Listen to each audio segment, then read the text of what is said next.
بسم اللہ الرحمن الرحیم۔ مشکوٰۃ المصابیح میں ہے، حضرت ابو موسیٰ اشعری رضی اللہ تعالی عنہ فرماتے ہیں، حضرت ابو مالک اشعری رضی اللہ تعالی عنہ سے مروی ہے کہ آقا کریم صلی اللہ علیہ وسلم نے ارشاد فرمایا، بے شک اللہ تبارک و تعالی نے تمہیں 3 آفتوں سے بچایا ہوا ہے۔ کون کون سی؟ نمبر 1، تم پر تمہارا نبی بد دعا نہیں کرے گا کہ تم سارے کے سارے ہلاک ہو جاؤ۔ نمبر 2، جھوٹے لوگ حق والوں پر غالب نہیں آئیں گے۔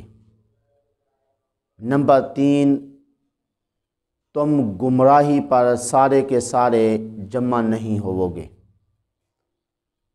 تو اس حدیث پاک سے معلوم ہوا کہ اللہ تبارک و تعالی نے ہم امت محمدیہ کو 3 آفتوں اور 3 مصیبتوں سے بچایا ہوا ہے۔ کون سی؟ پہلے نمبر پر فرمایا کہ تمہارا نبی تم پر بد دعا نہیں کرے گا۔ تو اس لیے یہ اللہ تعالیٰ کی بڑی کرم نوازی ہے، بڑا ہم پہ احسان ہے کہ ہمارے آقا کریم صلی اللہ علیہ وسلم نے ہم پر بد دعا نہیں فرمائی۔ اگر بد دعا فرماتے تو آج اس دنیا میں ہم نہ ہوتے، کیونکہ آقا کریم صلی اللہ علیہ وسلم نے خود فرمایا، تمہارا نبی بد دعا کرتا تو تم سارے کے سارے ہلاک ہو جاتے۔ اس لیے حضرت نوح علیہ السلام نے 950 سال تبلیغ فرمائی، تو اس بڑے عرصے کے اندر صرف 80 لوگ کلمہ گو ہوئے۔ تو حضرت نوح علیہ السلام نے بد دعا فرمائی، رب لا تذر علی الارض من الکافرین دیارا، کہ اے میرے رب تو زمین پر کوئی بسنے والا کافر نہ چھوڑ۔ تو اللہ تبارک و تعالی نے حضرت نوح علیہ السلام کی یہ بد دعا قبول فرمائی، تو کوئی کافر بھی زمین پر نہ رہا، سارے کے سارے ہلاک ہو گئے۔ تو اس لیے ہمارے آقا کریم صلی اللہ علیہ وسلم کی کرم نوازی کہ انہوں نے اپنی امت کے حق میں بد دعا نہیں فرمائی۔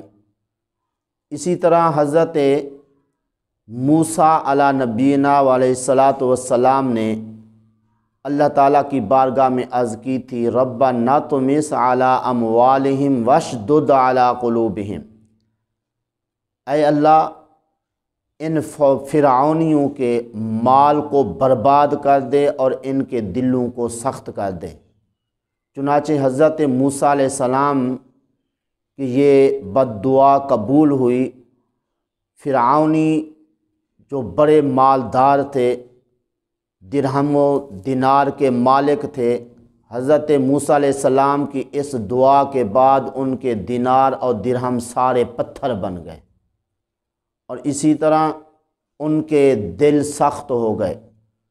اور یہ جو دل کی سختی ہے، یہ اللہ تعالیٰ کا سب سے بڑا عذاب ہے کہ جب دل سخت ہو جاتا ہے، اس صورت میں نصیحت قبول نہیں کر سکتا، نیکی کی طرف رغبت اس دل میں نہیں ہوتی ہے، توبہ کی طرف توجہ نہیں ہوتی ہے۔ تو اس لیے یہ بہت بڑا عذاب ہے کہ دل جو ہے وہ سخت ہو جائے۔ تو بہرحال حضرت نوح علیہ السلام، حضرت موسیٰ علیہ السلام اور نبیوں نے اپنی اپنی امتوں کے حق میں بد دعائیں کیں، لیکن ہمارے آقا کریم صلی اللہ علیہ وسلم نے پوری امت کے حق میں بد دعا نہیں فرمائی کہ ساری کی ساری امت جو ہے وہ کیا ہو جائے، ہلاک ہو جائے۔ اسی طرح دوسری جو آفت تھی جس سے اللہ تعالیٰ نے ہمیں بچا رکھا ہے وہ کیا ہے کہ جو جھوٹے لوگ ہیں یہ حق والوں پر غالب نہیں آ سکتے۔ یہ بھی اللہ کا فضل اور کرم ہے کہ الحمدللہ بہت سارے بے دین اس امت کے اندر بھی پیدا ہوئے اور ہوں گے، لیکن کبھی حق والوں پر جو ہے یہ غالب نہیں آ سکیں گے۔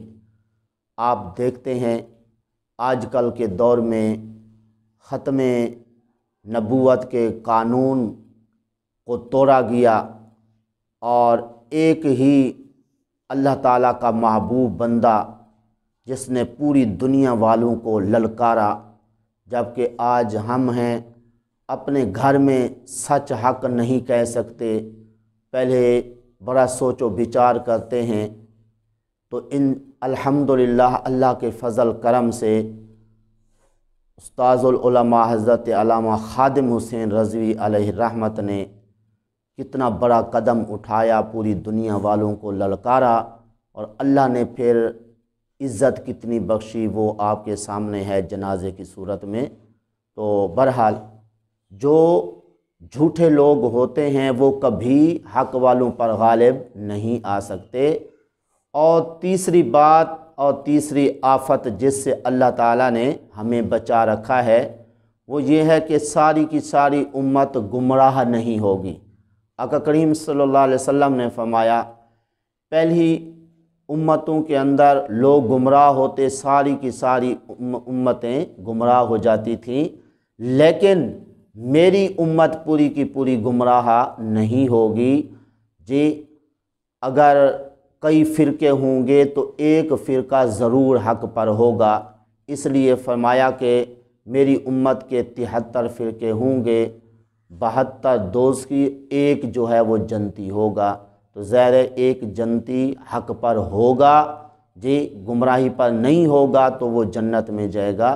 تو اس لیے اللہ کے فضل و کرم سے یہ 3 آفتیں جن سے اللہ تعالیٰ نے ہمیں محفوظ کر رکھا ہے، اس لیے ہمیں بہت زیادہ شکر کرنے کی ضرورت ہے اور اللہ تعالیٰ کے فضل و کرم کا جی شکریہ ادا کرنے کے لیے بڑی ضرورت ہے۔ دعا ہے اللہ تعالیٰ کی بارگاہ میں جو کچھ کہا صحیح عمل